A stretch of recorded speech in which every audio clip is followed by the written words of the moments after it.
This is Women on Wine, a show designed to help women put their best self forward in life. Each week, we're showcasing what's in our glass, along with comprehensive tips for beautiful breakthroughs in lifestyle and travel. We're bringing in the best and the brightest to help you enjoy your most delicious life and help you rule your world. Joining me is my partner in wine, Debra. Hello there. Hello, welcome to the show, darling. Thank you, my dear. How are you? Fabulous. And I'm so excited about this show, aren't you? Woo! I am super excited. Absolutely. Goodness. So this is all about the Rosé Renaissance. And there's nothing like a hot sweltering day to make you wish you had something light and delicious to put past your lips. While rosé wine made a comeback at least 5 years ago, maybe 7 or 10, depends on who you talk to, there are still myths surrounding it. Depicted as a ladies' who lunch wine and known for its sweet, over-the-top taste and pink color, rosés took a bashing for years. But was this information or misinformation? The reality is some of the best wines produced are rosés, and they have a lower alcohol level that allows you to drink a little bit more. Plus, they're so versatile and meant to pair with a lot of amazing dishes. And we're going to talk about that in just a moment. But this is a wine you should not ignore. And today we begin with a quote. "Here's to alcohol, the rose-colored glasses of life." That's from F. Scott Fitzgerald. So, well, let's get this party started. Whoop, whoop. In your glass today, my friend. In my glass today, darling, I have let's see, can you see this? Oh, I almost saw it. It kind of flashed across the screen. I don't know what's actually happening with my my setup here. It's my lower third disappeared and my camera flipped when we went live. So for those of you who can't see it, this is CôtesdeProvence. It is by J.L. Quinson, and that is actually they're imported by Latitude Wines. So latitudewines.com is the name of the company that imports it from France. They're at latitude_wine on Twitter. And the reason the wine itself doesn't have its own Twitter handle is because it is totally managed by a broker, which is kind of fun. We'll probably do an episode on that in the future. This is a divine. It's kind of a light salmony pink, and it is like strawberries in summer.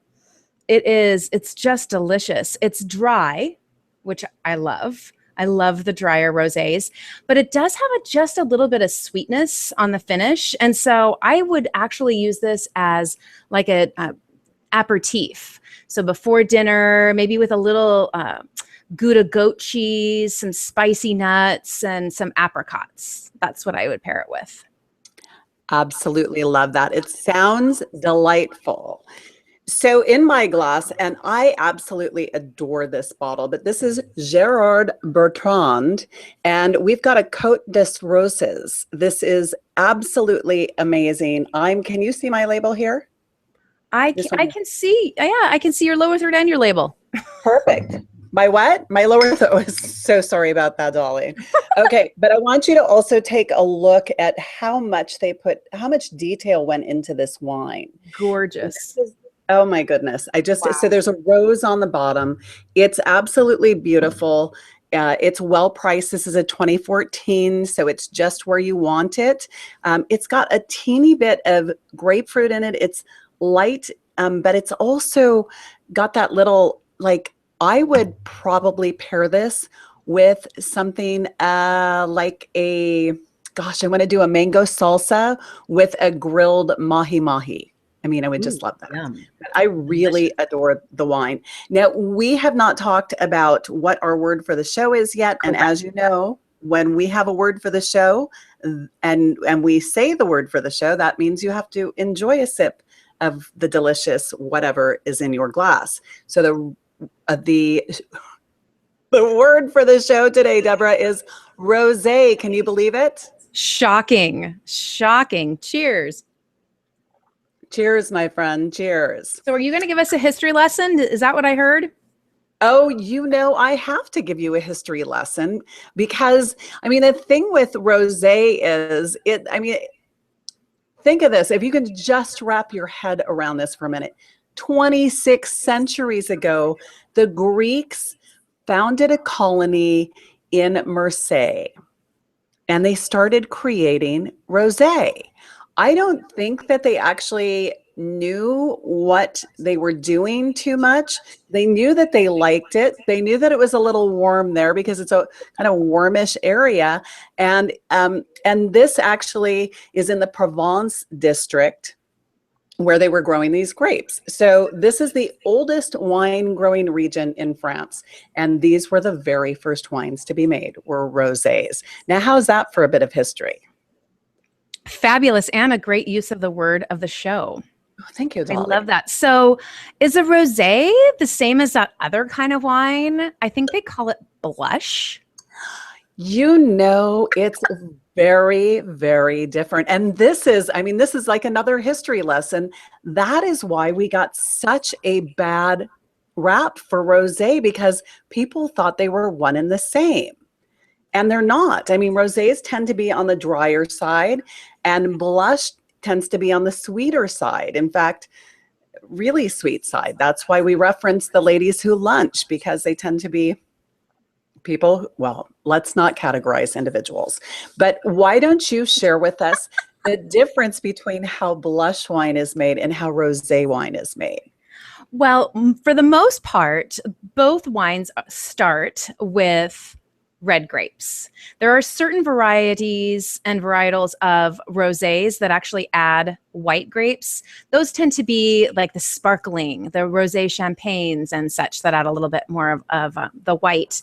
But they start out with red grapes. And the white Zin, aka blush, starts actually out with a Zinfandel grape, right? That's where it started at Sutter Homes. You know, he was trying to be creative. Whoopsie doodle. Came up with a new wine, a version. Is this like in the 70s, or when did this all go down? Yeah, it was in, let's see, 70s or 80s. I don't know the exact date. But what happens is when you're creating a blush, it's start with the Zin most of the time, and you only let the grapes sit with the skins for a very short period of time. I mean, we're talking sometimes 30 to 90 minutes, maybe a couple hours for others. That's what makes that distinct different in the color and what actually makes it sweeter when it's blush. On the other hand, the rosés, they actually are very intentional. I said rosé, are very intentional with their they're very intentional with how long, how much, how that maceration period, right, where the grape skins actually stay with the juice. And so when you the difference in color usually comes from the type of grape, not just the length of time, which is where the art of rosé truly comes in. It's amazing to me when you look at a Grenache versus a Pinot, right? The Pinot Noir. Rosés are just totally different colors. I know, lots and lots. Lots and lots of rosés. Absolutely. And so I think that's the easiest way to say it. You know, they all kind of start the same, but what happens at the end definitely makes a huge difference in that beautiful dry side of a French rosé style versus the sweet blush. I think we often say those who drink super sweet, like strawberry daiquiris, are probably the types that are going to go more for the white Zin wine. They like it really sweet, versus the vodka martini types likely are going to go for that French rosé style. Absolutely. Absolutely. So when to drink it is our next question. And rosés, what I love about rosés, the personality of a true rosé, is that it is so food friendly. In fact, it is so food friendly that for me, I might take a rosé to the beach. I might take it to a picnic. I might take it to a barbecue. I might take it to a nice dinner. I may have it with a steak. I may have it with potato chips. I will probably have it with spicy food. In fact, I could even have it with fish and chicken. I mean, I think you could even sit around a fireplace and just sip on it without any accompaniments. What are your thoughts on when you should be drinking it, Deborah?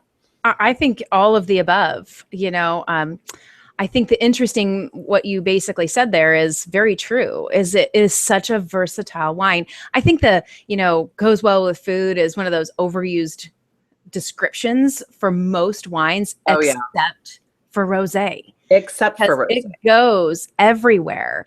I also think when I think about rosés, I think drink it now, like don't age it. Oh no, The don't the age it. the fresher the rosé, the better the rosé. There's only one or two regions in France that most of us don't have access to those rosés here in the States. But that you would want to actually age. So for those people who like to buy and drink, rosé is perfect. Ooh, one of the things I forgot to tell you about my wine, my JL Quinson. Yes. This is actually the broker sells it to Trader Joe's. This puppy's $5 a bottle. Wow. Five That's bucks a pretty bottle. amazing. So this is a great wine to keep on hand for if you are somebody that does a lot of summer barbecue entertaining, or you host big Thanksgiving dinners. This is a great option for that. And it's $5. It's like one bottle of Killer Cab is a case of this wine. So whoop. Enjoy it. And I mean, really, you shouldn't be spending more than $15 a bottle. I mean, this is a really special bottle, and I think it retails at BevMo for like $19.99 a bottle. But Yeah. of course, it's 30% off right now. So you're getting below the $15 mark. And make sure you get something on sale because they have sales all the time. I mean, seriously, for a rosé, for something this versatile and easy to find for the most part. I do have a question for you, though. I'd love to hear your opinion on this because when we go to a wine store, often we will find one of the most neglected areas as far as inventory is rosé. I mean, there's a couple of schools of thought. One is that because it's received such a bashing over the years, there are so many people that think it's like, oh my God, I could never put, rosé in my mouth. It would be horrible. Or it would be too sweet, or I would be, from a man's standpoint, would be too effeminate. But it's like rosé is such a versatile wine. You would think that they would have a lot more. I wonder if people aren't producing it because there's still this stigma attached after all these years. I know the show is about the renaissance of rosé. So we definitely see that it's made a comeback, but there are still a lot of people on the fence. We got a tweet about this very recently. Absolutely. I think, I think it's more of a states thing than an international issue with rosé. When you're in France, you see plenty of rosé on the shelves. And because they understand the wine. And I think that part of why we're actually doing the show, why we're passionate about educating on a very real level about wine is to get things like this out there, to say there's no shame in drinking pink wine. For heaven's sakes, this isn't for girls only. This isn't for ladies who lunch only, but it's for everyone. And the coolest thing about rosé is that you can make it from any grape anywhere in the world. This has to be grown in a certain region in order to taste good. And so this is like everyone's wine, every winemaker can make it. And I actually think that's why we're seeing it so much more than we were seeing it 5 or 10 years ago.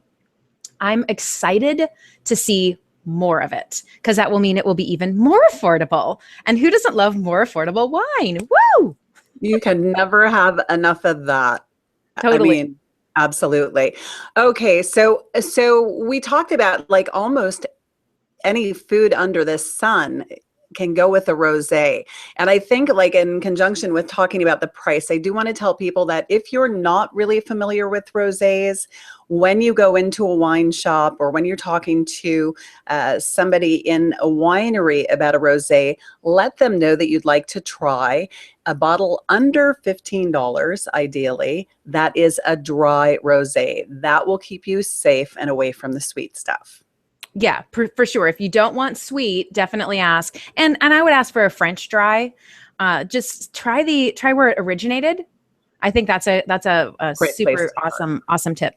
So a couple of other things that I really love to pair my rosés with, like I kind of mentioned the the goat Gouda with the one that I'm drinking right now. But this rosé is also my go-to on Thanksgiving. It goes so well with roasted and smoked meats. It's off the charts. And I think so many people just think rosé is only something you serve super cold during the super hot weather. And I think that that's a misnomer. You can do all sorts of searching on the web and say, what should I pair my rosé with? And it's like all over the place. Like wine experts don't even agree. I think that the end is, what do you love? Open a bottle of rosé and try it with it. Like try it with a burger. Oh, burger, a lamb burger. Who was angry out there in the Twitter sphere or something like that, angry about rosé or the depiction of it? What was that? Did you run into somebody who was angry out there? I haven't run into anybody who's angry about it. I know I know there are plenty of people who don't like pink wine, but when you search the pink wine hashtag, there's all sorts of fun conversations going on. And I think that, again, it's to each his own. I'm not a huge fan of certain varietals, but I don't talk down to them like people talk down to the pink wine. It's really interesting. It's like it gets people all riled up, which is kind of why I really love it. I love it. I love a wine that riles people up, and rosé totally does that. Absolutely. Absolutely. Let's see. Oh my goodness. So we have to get into so we've talked about what to pair it with, the blush versus rosé, the history. We can make other stuff out of this rosé wine, right? Yay for cocktails. This is a fabulous rosé wine cocktails. Yay. So one of my favorite, yes. one of my favorite this time of year in particular is a rosé sangria. Again, when you're talking about a bottle of wine that's under $15, it's a perfect pair for this. And again, delicious wine makes delicious sangria. Cheap wine makes headache sangria. So when you start with rosé as your base and add all of your delicious ingredients in, you get a beautiful cocktail. We do have an awesome recipe right now on the Facebook page. So definitely jump on over to facebook.com/womenonwinetv. There's a recipe there for you. We'll also, of course, plop the link down in the blog posts underneath the show here. How about you? What do you love to make with it? Well, this recipe comes to us from a gentleman. Like, this guy's a wine director for Mark US, which is one of the country's like foremost restaurant groups, and he has done created cellars for eateries all over New York City, but top restaurants and things like that. His name is Olivier Flossie, and he actually created this cocktail called Rosé Crush. It's divine. I am all about muddling stuff. And of course, it's got the, I don't want to say it's gratuitous. It's necessary. This is a necessity. It is mint sprigs that are muddled. You're adding it with orange juice and some cherry juice. God, I love cherries. 2 ounces of rosé. We're going to put this actually on our blog post, so you can go to the Women on Wine .tv website, look for the Rosé Renaissance, and you will see the recipe right there. But I mean, it's a perfect way to kind of kick off an evening, or add a little oomph to your hot afternoon and do something different than just the rosé itself.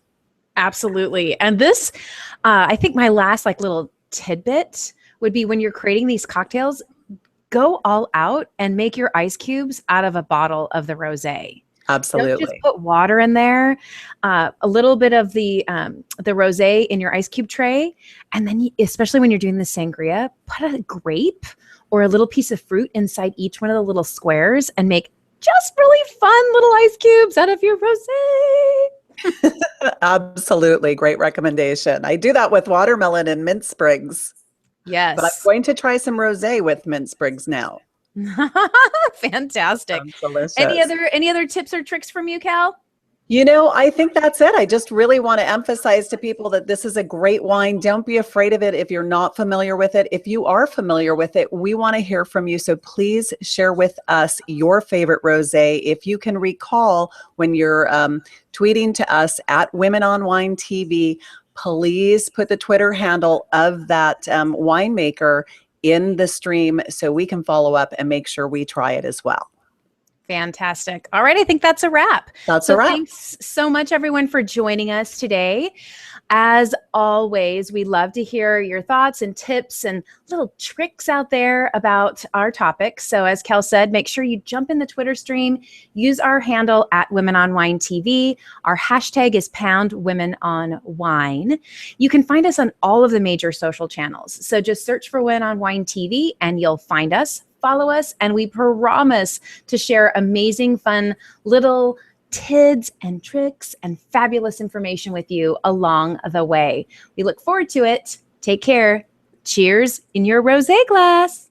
Bisous. Bisous. Drink some pink wine. Drink lots of pink wine, darlings. Drink pink. Drink pink. Drink pink. I like that. I love it. See you. Au revoir.